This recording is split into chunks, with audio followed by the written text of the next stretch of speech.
dah sampai tempat para riders berkumpul. Sini dia, Rico Land. Baik tu. Baik saya kata. Nice. Lawa tu rasa-rasa tu. Banyak motor sini weh.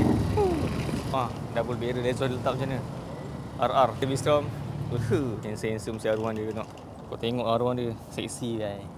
Sumpah seksi. Sini finally ZX25R aku jumpa yang ada kat Tokyo. Mantap. Tengok sikit apa yang dia dah buat. Dia pakai winglet by carbon ke. Side mirror masih standard biasa. Tayar pun Rosso S23 ke S22. Helmet Shoei dia pakai. Still pakai LCD yang lama. Ni dia Hayabusa. Nice bro.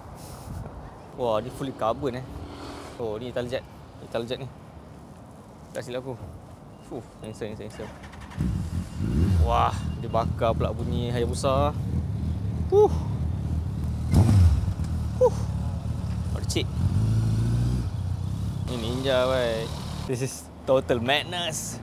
Kau lah kita tengok kat luar. Jom kita masuk dalam. Kita tengok apa ada kat dalam. Mungkin aku akan beli something jajan sikit lah. Kau nak disambut dengan Shoei BMW.